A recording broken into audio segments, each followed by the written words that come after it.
बिहार की हवा में अगर किसी ने दहशत फैलाया है तो वो है लालू यादव का खास गुंडा शहाबुद्दीन। शहाबुद्दीन के अत्याचार का खौफनाक मंजर आज भी बिहार के जहन में जिंदा है।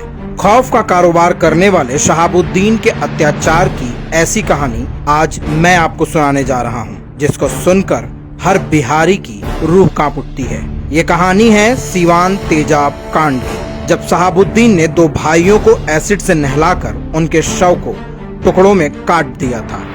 16 अगस्त 2004 बिहार के सीवान में चंदेश्वर प्रसाद और चंदा बाबू, जो कि पेशे से एक व्यवसायी हैं, अपनी पत्नी, बेटी और 4 बेटों के साथ रहा करते थे। चंदा बाबू की किराने की दुकान थी। सब कुछ ठीक चल रहा था कि अचानक 16 अगस्त की रात उनके लिए काली हो गई। उस दिन शहाबुद्दीन के कुछ गुंडे चंदा बाबू की किराने की दुकान पर रंगदारी मांगने आए। गुंडों ने चंदा बाबू के बेटे सतीश से 2 लाख की रंगदारी मांगी, जिसको देने से सतीश ने इनकार कर दिया। फिर क्या था, उन्होंने सतीश को पीटना शुरू कर दिया। उस वक्त सतीश का भाई गिरीश भी वहीं खड़ा था। मारपीट के बाद बदमाश सतीश और उसके भाई को पकड़ कर ले गए।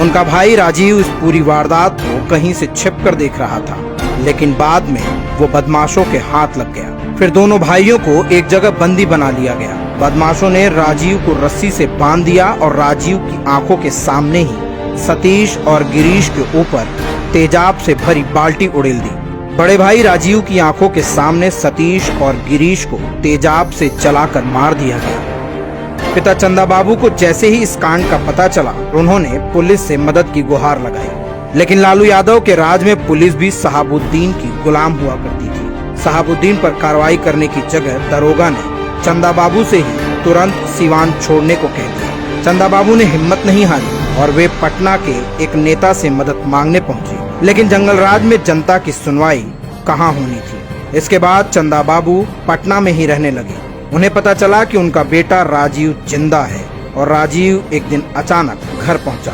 लेकिन 2014 को राजीव की गोली मारकर हत्या कर दी गई। यह वही मामला था जिसकी वजह से शहाबुद्दीन को जेल जाना पड़ा। इसी मामले में सुप्रीम कोर्ट ने उसकी उम्र कैद की सजा को बरकरार रखा है। शहाबुद्दीन के अपराध के तांडव का यह इकलौता मामला नहीं है। जंगलराज में शहाबुद्दीन जैसे कई जल्लाद थे जो लालू के हुक्म को मानते थे और प्रदेश में बलात्कार, अपहरण और हत्याओं को खुलेआम अंजाम देते थे। और अगर उनके खिलाफ कोई आवाज उठाता था तो उसे मौत के घाट उतार दिया जाता था। अब एक बार फिर से लालू यादव की पाखंडी संतानें कोशिश कर रही हैं बिहार को फिर से जंगल राज बनाने की, बिहार में अपराध के गुंडाराज को फैलाने की। लेकिन ये जनता है, सब कुछ समझती है और अपने अधिकारों का उपयोग कर इन पाखंडियों पर प्रहार भी करेगी।